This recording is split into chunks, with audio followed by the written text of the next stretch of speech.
খাবার যতই দামি হোক না কেন, পচে গেলে তার কোনো মূল্য থাকে না। ঠিক তেমনই শিক্ষার সাথে মনুষ্যত্ব না থাকলে সে শিক্ষার কোনোই মূল্য থাকে না। কথা কিন্তু সত্যি। সম্পর্ক 10 বছরের হোক বা 10 দিনের, সম্পর্ক বিশ্বাস না থাকলে সেটা মূল্যহীন। জীবনে হয়তো অনেক কিছু পেয়ে যাব, কিন্তু হারিয়ে যাওয়ার প্রিয় মানুষগুলোকে আর ফিরে পাবো না। হ্যালো এভরিওয়ান, আসসালামু আলাইকুম। আশা করি সবাই ভালো আছেন। আলহামদুলিল্লাহ, আমি অনেক ভালো আছি। সম্পর্ক 10 দিনের হোক বা 10 বৎসরের হোক, সম্পর্ক সেটা হোক আত্মার বা রক্তের। জীবনে যে মানুষগুলো চলে যাবে সেই মানুষগুলো কি কখনো পাবো? এই যে আমি কয়েকদিন আছি বাপের বাড়ি, তারপর চলে যাব, যেহেতু আমারও সংসার আছে। আর জানি না আল্লাহ তাআলা কার কখন হায়াত শেষ হয়ে যাবে সেটাও বলা যায় না। যেহেতু মা বাবা বেঁচে আছে, আল্লাহ তাআলা তাদের নেক হায়াত দান করুক, তারা আরও অনেক দিন বেঁচে থাকুক সেই কামনা করি। তারা হারিয়ে গেলে হয়তো সেই দিনগুলো অনেক মিস করব, সেই দিনগুলো আর ফিরে পাবো না, হাজার চেষ্টা করলেও পারবো না।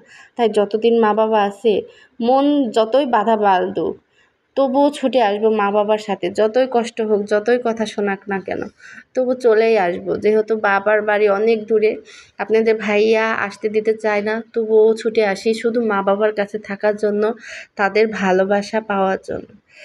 কারণ মা বাবার ভালোবাসার লোভটা কার না হয়, সবারই হয় কম বেশি, কিন্তু আমারটা লোভটা হয়তো বেশিই হোক। তাই বাবা মার কাছে বারবার যখনই মন চাই ছুটে চলে আসি, যতই বাধা হোক। তবু বেশি দিন থাকতে পারি না, যেহেতু আমারও সংসার আছে, চলে যেতেই হয়।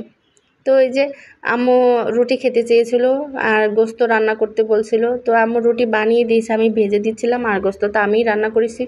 আমাদের বাড়িতে মুরগির গোস্তটাই বেশি রান্না করা হয়, কারণ সবারই অনেক পছন্দ।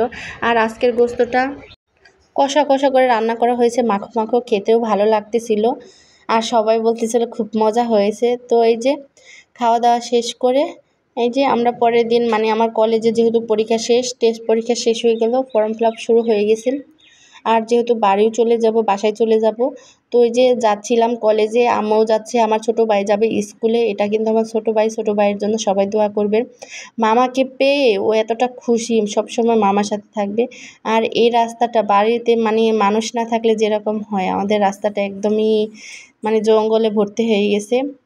সবাই যেহেতু বাসায় থাকে, আর এটা হলো আমাদের বাড়ির সামনে বিলটা, বিশাল বড় বিল, প্রচণ্ড বাতাস আসে, দেখতেও যেরকম সুন্দর হয় তেমন বসে থাকতে খুব মজা। আর যখন শাপলা ফুল হয় বর্ষাকালে, বিশেষ করে খুব ভালো লাগে। আর এদিকে যে কলেজের সব কাজ শেষ করে এখন আসছি কাপড় কেনার জন্য।